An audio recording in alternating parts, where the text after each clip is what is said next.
আর রমজান মাসকে সামনে রেখে আমাদের যে করণীয় কাজ, সেই করণীয় কাজের মধ্যে সবচেয়ে জরুরি কাজ, এক নম্বর জরুরি কাজ, যেটা রমজানে কোনো মতেই মিস দেওয়া উচিত নয়, সেটা হচ্ছে 5 ওয়াক্ত সালাত। স্বাভাবিকভাবেই দেওয়া উচিত নয়, কিন্তু আমি সিয়ামও পালন করছি আবার সালাত আদায় করি না, এই সিয়ামের কোনো গুরুত্ব নেই, এই সিয়ামের কোনো দাম নাই।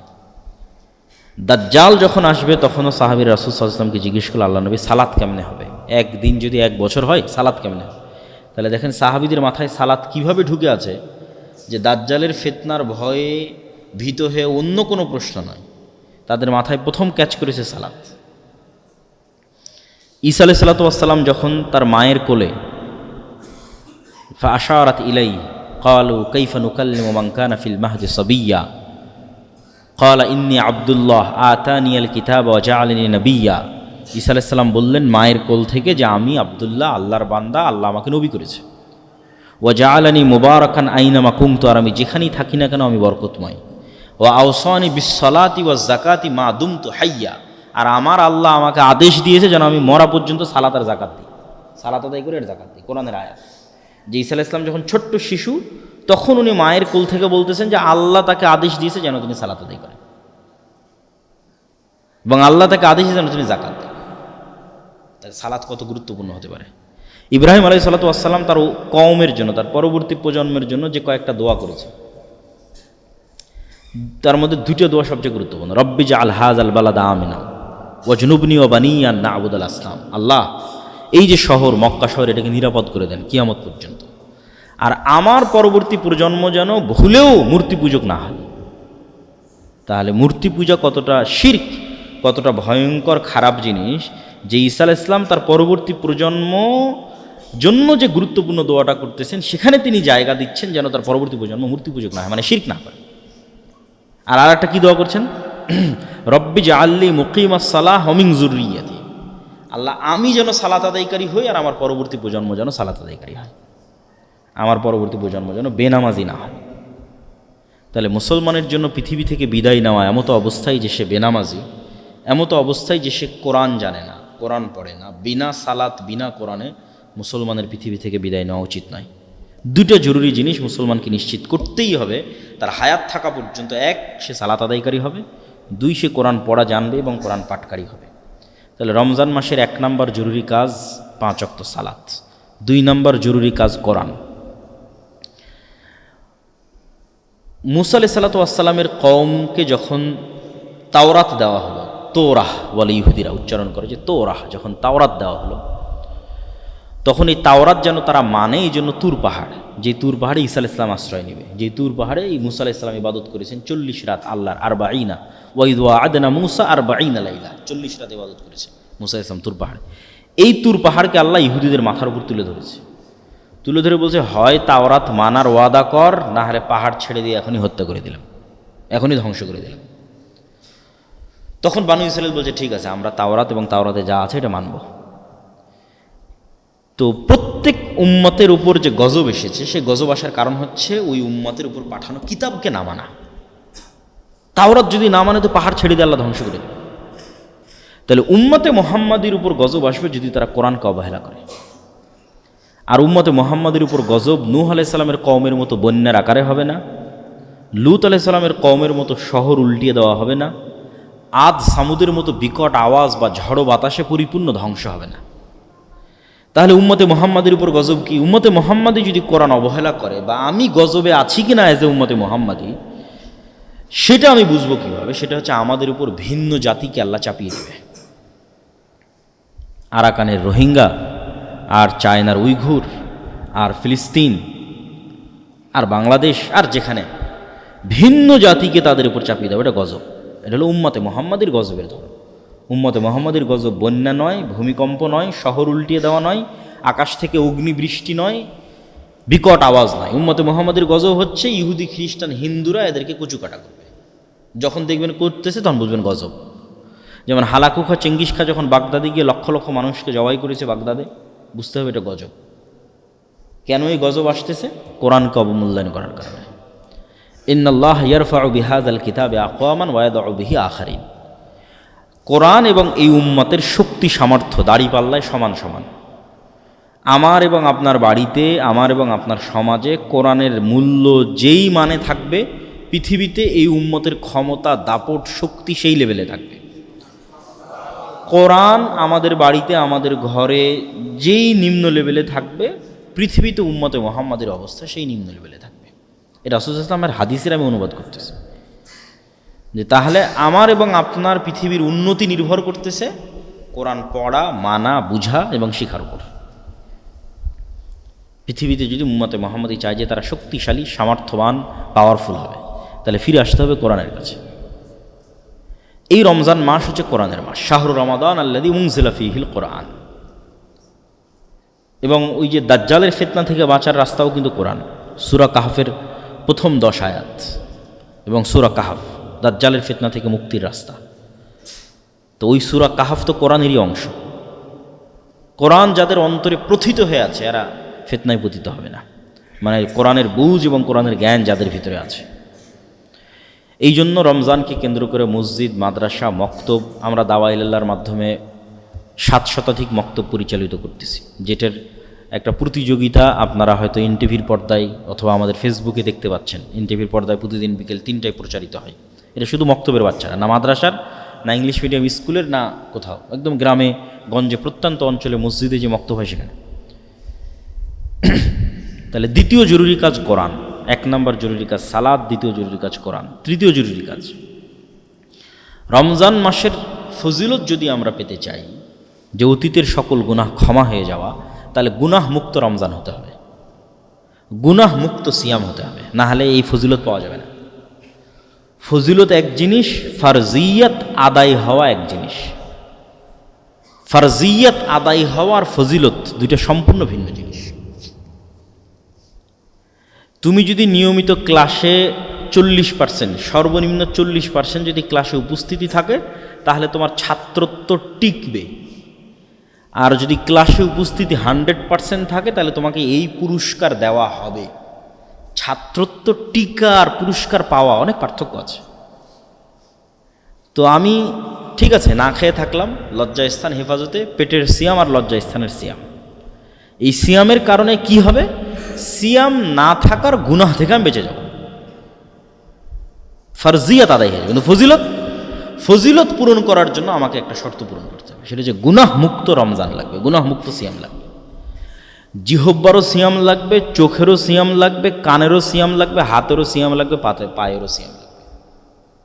চোখ দেখবে না অশ্লীল দৃশ্য, কান শুনবে না অশ্লীল কথা, মুখ বলবে না অপ্রয়োজনীয় গীবত, পরনিন্দা, জিহ্বায় উচ্চারিত হবে আল্লাহর জিকির, উচ্চারিত হবে কোরআন, চোখ দিয়ে পড়বে আল্লাহর কোরআন, হাত দিয়ে ইবাদত করবে আল্লাহর, এবং সকল গুনাহ থেকে মুক্ত থাকবে। এবার পাবে ওই ফজিলত যে কেউ যদি রমজানে সিয়াম রাখে, কেউ যদি রমজানে তারাবির সালাত আদায় করে, কেউ যদি লাইলাতুল কদরের রাত জাগে, তাহলে তার অতীতের সব গুনাহ মাফ হয়ে যাবে।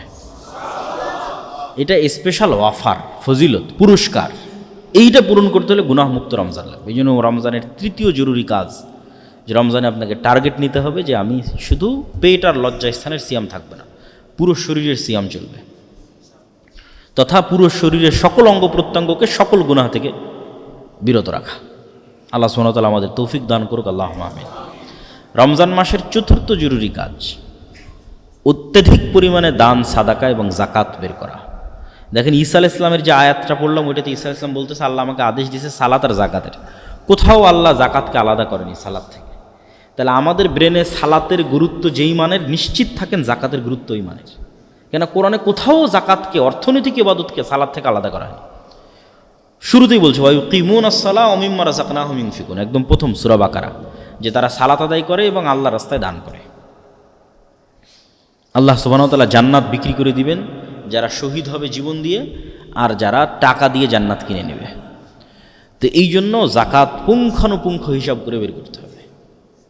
7.5 ভরি স্বর্ণ, 52.5 তলা রৌপ্য, রৌপ্য হিসেবে জাকাত বের করলে গরিব মিসকিনের হক বেশি আদায় হয়। এখন স্বর্ণের যে দাম 22, 23, 25 লাখ টাকার মালিক না হলে তো জাকাতই ফরজ হবে না। এই জন্য রৌপ্যের আলোকে জাকাত বের করা ভালো। 1 লাখ টাকা সমপরিমাণ সম্পদ, 80,000 থেকে 1 লাখ, এটাই নেশাব হওয়ার জন্য যথেষ্ট। আর নেশাব যখন 1 বছর অতিক্রম করবে, 1 বছর পর যখন আবার দেখবেন হ্যাঁ আপনার কাছে 1 লাখ বা সমপরিমাণ টাকা আপনার কাছে আছে, তখন আপনি এবার জাকাতের হিসাব করবেন। হিসাব করতে গিয়ে সব একত্রিত করবেন যত স্বর্ণ আছে, যত গয়না আছে, যত ক্যাশ মানি আছে, ব্যাংক ব্যালেন্স যত টাকা জমা রাখা আছে, মানুষের কাছে পাওনা পাবেন এরকম যত টাকা আছে সব একত্রিত করে তার 2.5%, বর্তমান বাজার দর ধরে 2.5%। আর ব্যবসায়ী হলে আপনার বিক্রিযোগ্য পণ্য কতখানি আছে, কাঁচামাল কতখানি আছে, যেমন সুতা কতখানি এখন স্টকে আছে, আর কাপড় তৈরি করেছেন এখন বাজারে বিক্রি হবে সেটা কতখানি আছে। ফিক্সড অ্যাসেট হিসাবের মধ্যে আসবে না। ব্যবসায়িক কাজের জন্য যে সমস্ত গাড়ি ঘোড়া বাড়ি এগুলো চলতেছে, বাড়ি ভাড়া নেওয়া আছে, মেশিনারিজ চলতেছে, এগুলোর জাকাত লাগবে না। ঠিক আপনি যে গাড়ি ব্যবহার করছেন, বাড়িতে আছেন, এগুলোর জাকাত লাগবে না। প্রত্যেক যেখান থেকে ইনকাম হয় ওটার জাকাত লাগে। জমিতে যখন ফসল হয় তখন ওষুধ দিতে হয়, ফসল নাই, জমির কোনো ট্যাক্স নাই, ইনকাম হলেই জাকাত। তো জাকাত খুব জরুরি এবং খুব গুরুত্বপূর্ণ। জাকাত যদি না দেওয়া হয় তাহলে জাকাত অনাদায়ী সম্পদের ধরন হিসেবে শাস্তি হবে। জাকাত অনাদায়ী সম্পদ যদি স্বর্ণরৌপ্য হয়, জাহান্নামের আগুনে ছ্যাঁক দিয়ে পিঠে ছ্যাঁক দেওয়া হবে, আর বলা হবে দেখো তো এটা কত মজাদার, কত সুস্বাদু, বিরিয়ানি যেমন স্বাদ এটা ওরকম স্বাদ না। আল্লাহ ওই শব্দ ব্যবহার করছে যে বলো তো স্বাদ কেমন লাগতেছে, আনন্দ কেমন লাগতেছে, আল্লাহ কীরকম মজাক করতেছে, ঠাট্টা করতেছে জাকাত অনাদায়কারী ব্যক্তির সাথে। দেখেন যে আমরা খাবারের জন্য যেই স্বাদ শব্দটা ব্যবহার করি ওইটা তার জন্য ব্যবহার করা হবে। আর যদি জাকাত অনাদায়কারী সম্পদ হয় এমনি টাকা পয়সা ধন দৌলত, তাহলে ওইটা হবে সাপের আকৃতিতে ছবল দিবে আর বলবে আমি তোমার সেই সম্পদ, সঞ্চিত সম্পদ যার জাকাত দাওনি, এখন স্বাদ কেমন একটু দেখো, সুস্বাদু কত আমার এই ছবল। আর যদি জাকাত অনাদায়কারী সম্পদ হয় গরু ছাগল, তাহলে এগুলোকে শিং দেওয়া হবে, খুর দেওয়া হবে, এরা ওই ব্যক্তিকে তার পায়ের আঘাতে এবং মাথার আঘাতে আহত করতে থাকবো আর বলতে থাকবো আমি তোমার সেই সম্পদ আর জাকাত হয়নি। এই জন্য জাকাত দিতেই হবে। রমজান মাসে পঞ্চম জরুরি কাজ শেষ 10 দিন রাত জাগা, এতেকাফ করা, লাইলাতুল কদরকে অনুসন্ধান করা। লাইলাতুল কদরি খায়রুম মিন আলফি শাহর। নূহ আলাইহিস সালাতু ওয়াস সালামের কওম 900 বছর হায়াত পাওয়ার পরেও নেকিতে উম্মতে মুহাম্মাদিকে পাল্লা দিতে পারবেন, অথচ উম্মতে মুহাম্মাদের বয়স 60 বছর। তাহলে নূহ আলাইহিস সালামের একটা কওম যদি কেউ 900 বছর আল্লাহর ইবাদত করে, হিসেবে তো কি বেশি আগে জান্নাতে যাওয়ার কথা এবং বেশি উঁচুতে স্থান দেওয়ার কথা, কিন্তু বেশি আগে জান্নাতে যাবে, বেশি উঁচুতে স্থান পাবে মাত্র 60 বছরের জীবন পাবে উম্মতে মুহাম্মাদ। এটা কোরআনের বরকত, লাইলাতুল কদরের বরকত। লাইলাতুল কদরের এক রাতি খায়রুম মিন আলফি শাহর, 1000 মাসের চেয়ে উত্তম। তাহলে কেউ যদি প্রতি বছর একটা করে লাইলাতুল কদর পায়, তাহলে ওর জীবনে এই ইবাদতের পরিমাণ কত বছরের সমান হতে পারে। তাহলে লাইলাতুল কদর এবং কোরআনকে মূল্যায়ন করে উম্মতে মুহাম্মাদি অতীতের উম্মতের চেয়ে ইবাদতে এবং নেকির প্রতিযোগিতায় এগিয়ে যাবে। এই জন্য লাইলাতুল কদরকে আমাদের অনুসন্ধান করতে হবে। রমজান মাসে লাইলাতুল কদর আছে নিশ্চিত, রমজান মাসের মধ্যে লাইলাতুল কদর আছে এটা নিশ্চিত। ইন্না আনজালনাহু ফি লাইলাতুল কদর শাহরু রমাজান আল্লাযী উনজিলা ফীহিল কুরআন, দুইটা আয়াত। আমি এটাকে অবতীর্ণ করেছি লাইলাতুল কদরে, আর শাহরু রমাজান আল্লাযী উনজিলা ফীহিল কুরআন রমজান মাসে কোরআন অবতীর্ণ করেছি।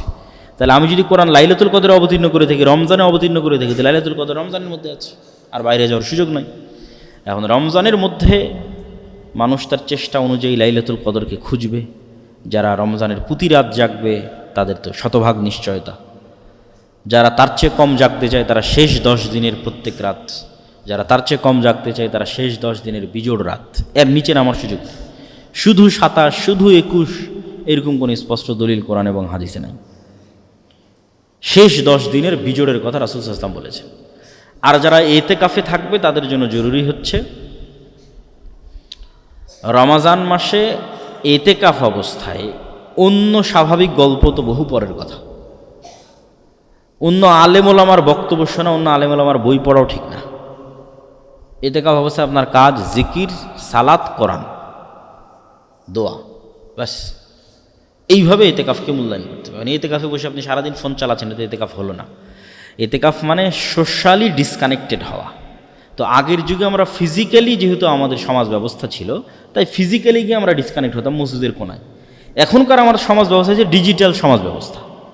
তাহলে আমি যখন ফেসবুকে চালাচ্ছি, আমি কিন্তু চায়ের আড্ডার স্থলেই আছি। মানে আগের যুগের বাইরের চায়ের স্টল এখনকার ফেসবুক। তাহলে আমি ইতিকাফে বসে ফেসবুক চালাচ্ছি, মানে আমি যেন মসজিদ থেকে বের হয়ে ইতিকাফ ভেঙে চায়ের স্টলে যে আড্ডা দিচ্ছি, ফেসবুকে কমেন্ট করতেছি, রিপ্লাই দিচ্ছি, ইউটিউব ভিডিও দেখতেছি। তাহলে এখনকার যুগে ইতিকাফ মানে আগে মোবাইল থেকে ডিসকানেক্ট হতে হবে, ডিজিটালি আগে ডিসকানেক্টেড হতে হবে। ডিজিটাল যে সমাজ ব্যবস্থা আগে ওটার থেকে বিচ্ছিন্ন, তারপরে সশরীরে বিচ্ছিন্ন। ডিজিটালি এটা সাথে গেল এবং এটার মাধ্যমে সমাজ ব্যবস্থার সাথে কানেক্ট থাকলাম, এই ইতিকাফ প্রকৃত ইতিকাফ হবে না। এই জন্য যারা ইতিকাফে বসবেন তারা এই বিষয়গুলো খেয়াল রাখার চেষ্টা করবেন। আল্লাহ সুবহানাহু ওয়া তাআলা আমাদের রমজানকে মূল্যায়ন করার তৌফিক দান করুক, আল্লাহুম্মা আমিন। যে এমন যুদ্ধ সংঘটিত হবে যেই যুদ্ধ আরবের প্রতিটা ঘরে প্রবেশ করবে, যদি ফিতনা দ্বারা আমরা হত্যা, যুদ্ধ, বিগ্রহ উদ্দেশ্য নেই।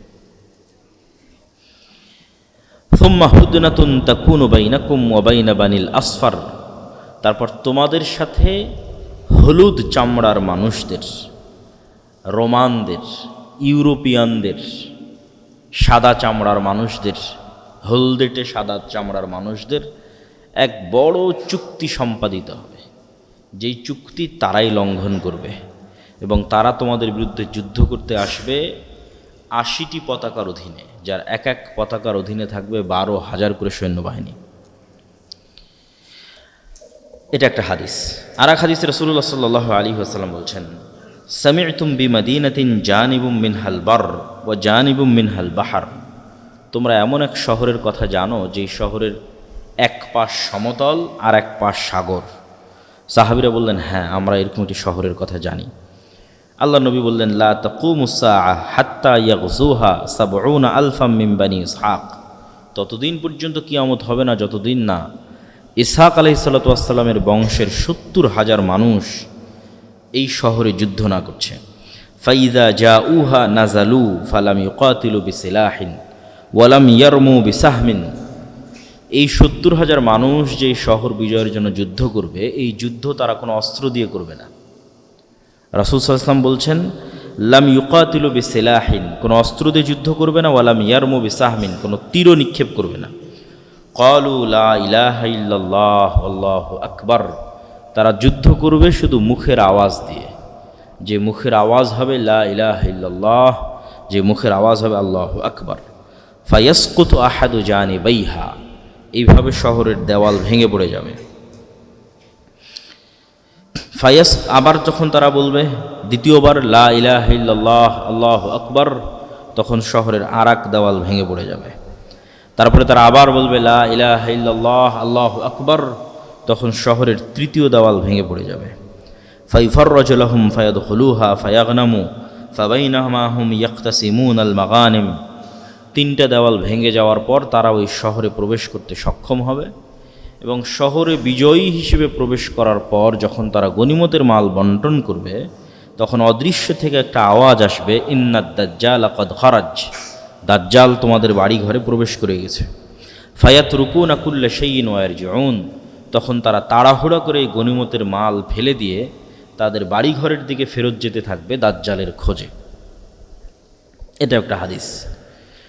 রাসূল সাল্লাল্লাহু আলাইহি ওয়াসাল্লাম আর এক হাদিসে বলছেন, আবু হুরায়রা রাদিয়াল্লাহু তাআলা আনহু থেকে বর্ণিত, তিনি বলেন, রাসূল সাল্লাল্লাহু আলাইহি ওয়াসাল্লাম বলেছেন, লা তাকুমুস সাআহ হাত্তা ইয়ানজিলা আর-রূমু বিল আ'মাক আও বিদাবিক ফায়াখরুজু ইলাইহিম জাইশুম মিনাল মাদিনা মিন খিয়ারি আহলিল আরজ, ততদিন পর্যন্ত কিয়ামত হবে না যতদিন না রোমানরা আমাক এবং দাবেক নামক জায়গায় একত্রিত না হচ্ছে তোমাদের বিরুদ্ধে।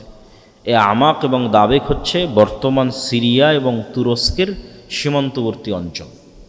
বর্তমানের সিরিয়ার যে সীমানা, যেই সীমানাটা তুরস্কের সাথে লাগে, এই সীমান্তবর্তী অঞ্চলের এখনও এই নামে জায়গা আছে আমাক এবং দাবেক। সেই দিন মদিনা থেকে বের হবে একটা সেনাবাহিনী যারা তৎকালীন বিশ্বের সর্বশ্রেষ্ঠ মানুষ। রাসূল সাল্লাল্লাহু আলাইহি ওয়াসাল্লাম বলছেন, ফাইজা তাসাফু ক্বালাতির রূম খাল্লু বাইনানা ওয়া বাইনাল্লাযী সাবাউ মিন্না নুকাতিলুহুম, তখন মদিনা থেকে আসা এই সর্বশ্রেষ্ঠ অশ্বারোহী বাহিনীকে রোমানরা বলবে, তোমরা আমাদের জন্য রাস্তা ছেড়ে দাও, আমরা এই সিরিয়ান শামের এদের সাথে যুদ্ধ করতে চাই, তোমরা কেন মধ্যে বাধা হচ্ছ? ফায়াকুলুল মুসলিমুনা লা ওয়াল্লাহি লা নুখাল্লি বাইনাকুম ওয়া বাইনা ইখওয়ানিনা, তখন মদিনার মানুষরা বলবে, আমরা আমাদের সিরিয়ার ভাইদেরকে একা ছেড়ে দিতে পারি না। ফায়ুকাতিলুনাহুম ফায়ানহাজিমু সুলুসুন লা ইয়াতুবুল্লাহু আলাইহিম, ভয়ঙ্কর যুদ্ধ হবে। এই যুদ্ধে একদল মানুষ পালিয়ে যাবে যুদ্ধের মাঠ থেকে। যুদ্ধের মাঠ থেকে পালিয়ে যাওয়া অনেক বড় কবিরা গুনাহ। তো একদল মানুষ যুদ্ধের মাঠ থেকে পালিয়ে যাবে। রাসূল সাল্লাল্লাহু আলাইহি ওয়াসাল্লাম বলছেন, আল্লাহ কোনোদিন তাদের তওবা কবুল করবে না। মুসলমানদের একদল মানুষ যুদ্ধের মাঠ থেকে পালিয়ে যাবে, এদের তওবা কোনোদিন কবুল হবে না। ওয়ায়ুকতালু সুলুসুহুম, আর মুসলমানদের 3 ভাগের 1 ভাগ শহীদ হয়ে যাবে। রাসূল সাল্লাল্লাহু আলাইহি ওয়াসাল্লাম বলছেন, এরা পৃথিবীর সর্বশ্রেষ্ঠ শহীদ, আফজালুশ শুহাদা ইনদাল্লাহ, আল্লাহর নিকটে শ্রেষ্ঠতম শহীদ হবে এরা। ওয়াফতাতিহু সুলুস, আর এক তৃতীয়াংশ তো পালিয়ে গেছে, এক তৃতীয়াংশ মারা গেছে, আর মুসলমানদের এক তৃতীয়াংশকে আল্লাহ বিজয় দান করবেন রোমানদের উপরে। লা ইফতানুনা আবাদা, এই এক তৃতীয়াংশ এরা কোনোদিন আর কোনো ফিতনায় পতিত হবে না। ফায়াফতাহতিহুনা কুস্তুনতুনিয়া, এই এক তৃতীয়াংশ কুস্তুনতুনিয়া বিজয় করবে। আগের হাদিসে যেটা আমরা দেখলাম, এমন একটা শহর যার এক পাশ সমতল আর এক পাশ সমুদ্র, সেটাও কুস্তুনতুনিয়া, এটাও কুস্তুনতুনিয়া। কুস্তুনতুনিয়াকে ইংরেজিতে বলা হয় কনস্টান্টিনোপল, আর আমরা এখন চিনি ইস্তাম্বুল নামে। তুরস্কের মোটামুটি অফিসিয়াল রাজধানী নয়, কিন্তু দীর্ঘদিনের রাজধানী ছিল, ঐতিহ্যবাহী শহর ইস্তাম্বুল। তুরস্কের ইস্তাম্বুল, যাকে আরবিতে বলা হয় কুস্তুনতুনিয়া, ইংরেজিতে বলা হয় কনস্টান্টিনোপল, এই শহর তারা বিজয় করবে। তাহলে এই শহর কিয়ামতের পূর্ব মুহূর্তে বিজয় হচ্ছে মানে এই শহর মুসলমানদের হাতে থাকবে না। তথা আজকের তুরস্ক যে মুসলমানদের হাতে আছে, এটা একদিন থাকবে না মুসলমানদের হাতে, এটা ইহুদি খ্রিস্টান অন্যদের দখলে চলে যাবে। নাহলে কিয়ামতের পূর্ব মুহূর্তে কিভাবে ইস্তাম্বুল বিজয় হবে? কেন এর পরপরে আবার দাজ্জাল বের হচ্ছে, তথা এটা কিয়ামতের পূর্ব মুহূর্তের ঘটনা। তাহলে তারা কুস্তুনতুনিয়া বিজয় করবে। ফাবাইনামা হুম ইয়াক্তাসিমুন আল গানাইম, যখন তারা গনিমতের মাল বন্টন নিয়ে ব্যস্ত থাকবে এবং তাদের তরবালিগুলো জাইতুন গাছে ঝুলানো থাকবে, ইজা সাহা ফীহিমুশ শায়তান, তখন শয়তান অদৃশ্য থেকে চিৎকার করে বলবে যে দাজ্জাল তোমাদের বাড়িতে ঢুকে গেছে।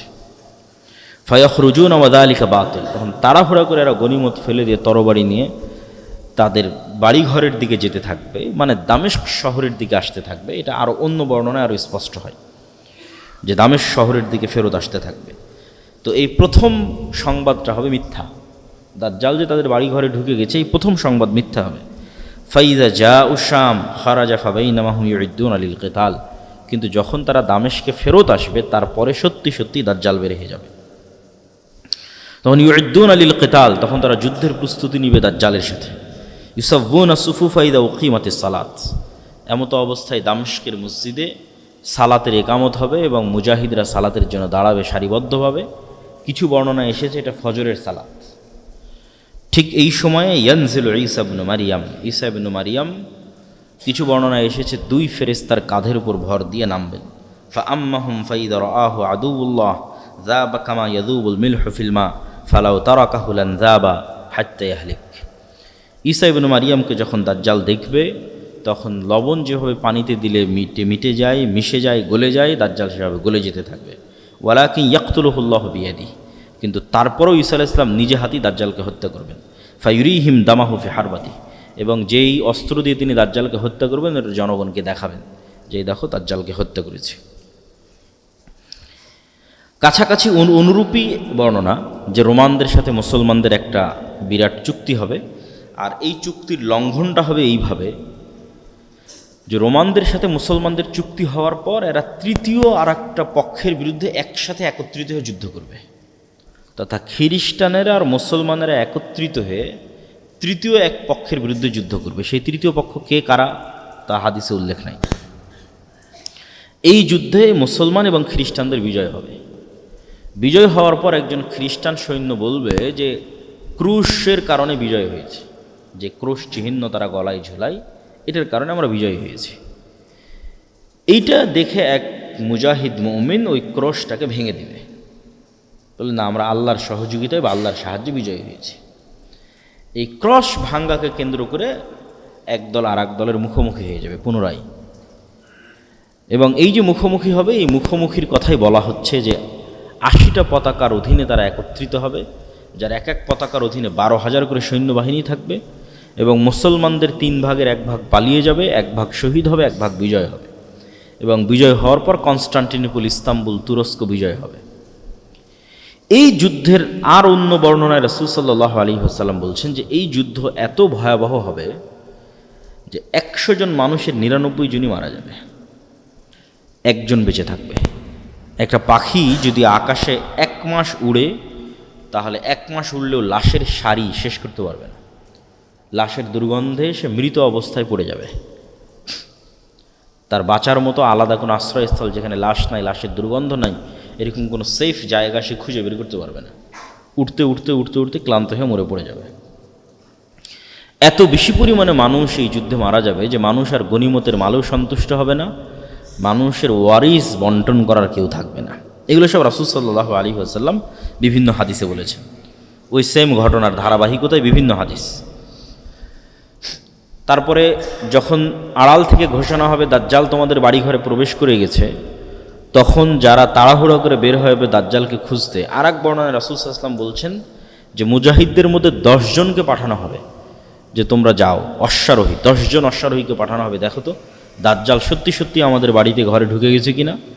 রাসূল সাল্লাল্লাহু আলাইহি ওয়াসাল্লাম বলছেন ওই 10 অশ্বারোহীর নাম, ওদের চেহারা, ওদের বাপের নাম, ওদের বংশের নাম আমি বলে দিতে পারবো যে 10 জন কারা, যে 10 জন দাজ্জালের অনুসন্ধানে বের হবে। ওরা তৎকালীন বিশ্বের সর্বশ্রেষ্ঠ ইমানদার এবং সর্বশ্রেষ্ঠ অশ্বারোহী, যারা মদিনা থেকে বের হয়ে আসবে শাম বা সিরিয়ায়। এবং রাসূল সাল্লাল্লাহু আলাইহি ওয়াসাল্লামের আর এক হাদিসে এই যুদ্ধের কথা বর্ণনা করতে গিয়ে তিনি বলেছেন যে সেই দিন মুসলমানদের হেডকোয়ার্টার হবে গৌতা নামক জায়গা, যেটি আজকের শাম বা সিরিয়ার রাজধানী দামেস্কের অতি নিকটবর্তী একটি অঞ্চল, গৌতা নামক জায়গা। রাসূল সাল্লাল্লাহু আলাইহি ওয়াসাল্লাম দাজ্জালের বিষয়ে কিছু হাদিস, বিস্তারিত দাজ্জালের ভয়ঙ্কর এবং ভয়াবহ ফিতনার কিছু হাদিস তিনি তুলে ধরেছেন, যেগুলো আমরা সংক্ষিপ্ত, বেশি সময় নিব না, অল্প অল্প করে আমরা একটা দুটো হাদিস বলে আজকের আলোচনা শেষ করব ইনশাল্লাহ। ফাতেমা বিনতে কাইস রাদিয়াল্লাহু তাআলা আনহা থেকে বর্ণিত, তিনি বলেন এক সালাতের পর আল্লাহর নবী বললেন মাইকে বা মুখে, মাইকে তো না, মুখে ঘোষণা হলো যে তোমরা সবাই বসে পড়ো, রাসূল সাল্লাল্লাহু আলাইহি ওয়াসাল্লাম কথা বলবেন। তো মানুষজন সব বসে পড়লো। রাসূল সাল্লাল্লাহু আলাইহি ওয়াসাল্লাম মেম্বারে দাঁড়ালেন। মেম্বারে দাঁড়িয়ে তিনি বলতে লাগলেন যে আজকে আমি তোমাদেরকে এমন এক গল্প শোনাবো যে গল্প আমি তোমাদের সামনে অনেক করেছি।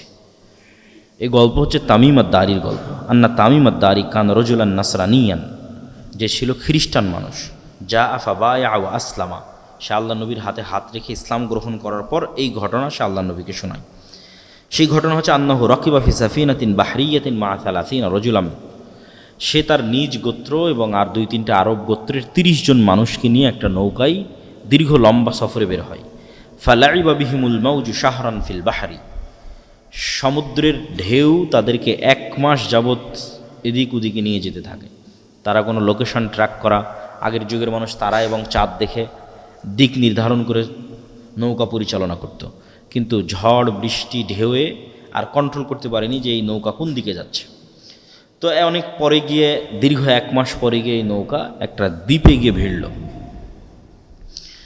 সংক্ষেপে আমি শেষ করে দিচ্ছি। একটা দ্বীপে ভিড়ার পর, লাগার পর তারা সেখানে নামলো। নামার পর দেখতেছে একটা প্রাণী, ফালাকিয়াতুম দাব্বাতুন, একটা ভয়ঙ্কর প্রাণী যার অত্যধিক চুলের কারণে লা ইয়াদরুনা মা কুবুলুহু মিন দুবুরিহি, সামনে কোনটা পিছন কোনটা, মুখ কোন দিকে পিছন কোন দিকে এটা বোঝা যাচ্ছে না অত্যধিক চুলের কারণে। তখন এরা তাকে বলছে ওয়াই হাক, তোমার ধ্বংস হোক। তখন ওই প্রাণী উত্তরে বলছে আনাল জাসসাসা, আমি হচ্ছে গোয়েন্দা। ক্বালু আমাল জাসসাসা ক্বালাত আইয়ুহাল কওম ইনতালিকু ইলা হাযা রাজুল ফিদ দাইর। তখন ওই গোয়েন্দা বলতেছে তোমরা এইদিকে যাও, এখানে ভিতরে একটা লোক, প্রাসাদে একটা লোক তোমাদের অপেক্ষা করতেছে। তখন আমরা যখনই একটা মানুষের কথা শুনলাম যে একটা মানুষ অপেক্ষা করছে, তখন আমরা এর থেকে বেঁচে ফেরার জন্য, এই তো একটা প্রাণী যে নিজেকে গোয়েন্দা বলতেছে, তার থেকে বেঁচে ফেরার জন্য আমরা দৌড়ে চলে গেলাম ওই মানুষের দিকে। তো মানুষের দিকে গিয়ে দেখি ফাইদা ফিহি আ'যামু ইনসানিন রাআইনাহু কাত্তু, এত বিশাল দেহের মানুষ আমরা জীবনে কখনো দেখিনি, যাকে বাধা আছে তার হাত এবং তার কাঁধের সাথে বাধা আছে। মা বাইনা রুকবাতাইহি ইলা কা'বাইহি বিল হাদিদ, তার হাঁটু, তার হাত, কোনোই, কাঁধ, এগুলো লোহার জিঞ্জির দিয়ে বাধা আছে। কুলনা ওয়াইলাক মা আনতা ক্বালা ক্বাদ কদারতুম আলা খাবরি ফাআখবিরুনি মা আনতুম। আমরা ওকে জিজ্ঞেস করলাম এই তুমি কে? তো সে বলল তোমরা তো জানবেই আমি কে, আগে বলো তোমরা যে তোমরা কারা, আমি কে এটা তোমরা জানবেই। তখন আমরা বললাম নাহনু উনাসুম মিনাল আরব রাকিবনা ফি সাফিনাতিন বাহরিয়াতিন, আমরা আসলে আরবের কিছু মানুষ ব্যবসায়িক কাজে বের হয়েছিলাম, এইভাবে আমরা এখানে আসলাম, এইভাবে তোমার কাছে পৌঁছলাম। তখন এই ব্যক্তি এই সমস্ত মানুষদেরকে জিজ্ঞেস করছে আখবিরুনি আন নাখলে বাইসান, তিনটা প্রশ্ন করেছে। বাইসান খেজুর বাগানের কথা বলো, তাবারিয়া নামক সমুদ্রের কথা বলো, আর আইনে জোগার নামক ঝর্ণার কথা বলো। তিনটা প্রশ্ন।